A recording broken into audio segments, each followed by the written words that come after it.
Hey everyone, it's Jessica here with the ThermOWeb design team. Today I'm going to be working in my 4x4 October daily album. You can see there it's a little 4x4 mini album.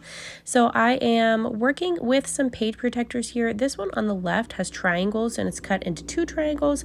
So I am going to be making a focal point for day 22 in my October daily album, and I'm using the Simple Stories Spooky Things collection, and I wanted to add some spooky bats to this, so I am grabbing some of my pixie tape here, taping these 2 triangles together on the back side so I can use a stencil here, as you can see, and I'm just going to place this down on my glass mat with my magnets and use some of this fuse foiling gel by Gina K and my big spatula here. It's called the Stencil Pal, which is so nice for things like this because you can get such a smooth application down your whole project, whether you're making a card or something small like this, and it just creates the perfect amount of stencil gel on there, and you can just get a very nice smooth application with it.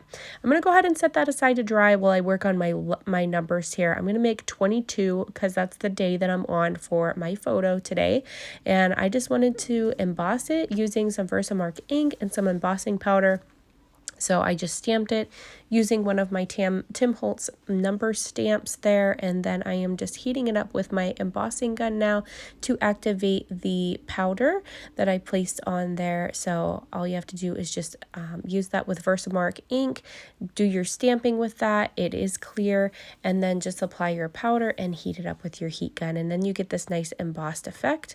And I'm just going to trim these down manually by hand, and then I've got my number 22 to use on top of here. This is pretty dry at this point. I'm going to go ahead and heat up my laminator to number 3 setting, and while that's heating up, I am just going to trim down a sheet of black onyx toner sheets. These are the Gina K Fancy Foil toner sheets, and I just trimmed it down so it's a little bit larger than my design so it covers it, and then I sandwiched it in between a craft and carrier sheet to run through my hot laminating machine. You do want to make sure that you insert the folded side of your craft and carrier sheet into your laminator when you send it through, and then I just peeled the pixie tape off of the back to separate my 2 triangles again, and then distressed all of my edges using an edge distresser. If you don't have an edge distresser, you can use your fingernails or the edge of your scissors as well. So I'm just going to finish that up. Go ahead and slide this down into my page protector so I know how that's going to look. And you can see the little bats now are covered in the black foil, which just really makes them pop, and they just kind of look a little bit puffy. I went ahead and popped my 22 number up with some small Gina K foam squares, and then I'm going to go to work on the other pieces and elements of my little pages here by grabbing some of the blank toner card fronts. These are just black and they're plain, but it's just a sheet of toner. So if you were to print on a toner printer, you can do the same kind of effect and foil anything that you print. These are just black and they're perfect for die cutting like this. So I'm just running it through my manual die cutting machine with some bat dies and cutting out a few of these little bats with the black toner card fronts, and then I'm going to send these through my hot laminating machine with some of the purplish color fancy foil. I just love this color. I think it's beautiful. I am going to run these through with all of these little bats that I just cut out, and I'm just going to send these on through using the folded edge again into your machine. You can see that I did leave a sheet of cardstock underneath them. It just helps to keep them all in place so they're not shifting around as they're sending them through your laminating machine. So I've got some of the mixed media adhesive here. I'm just going to go ahead and glue these down on this left side of the page here. I'm going to actually use them on the right side as well. So you'll see that here in a moment when I go to work on the right. And again, I did use the purple foil for the bats, and you can see the color listed there on the swatch card on the right side of my frame here. I love those swatch cards. It makes it super easy to flip through the foil colors that I have in my stock. And I just keep them all together on a little ring binder, and it just, you can flip through them so easy. So I do love the swatch cards and I love using them. You can grab those from the shop if you want to, and they're super easy to foil them up real quick using some scraps that you have laying around, and then you have your little swatch cards. So I'm just going to finish embellishing this using that Simple Stories collection, and just use some of these little puffy stickers and use some of the stickers from the 12 by 12 cardstock sticker sheet, and then some of these die cuts as well. I'm going to just go ahead and flip through these dies, see what I want to use. I really like this little spider web, so I'm going to use that on the bottom left.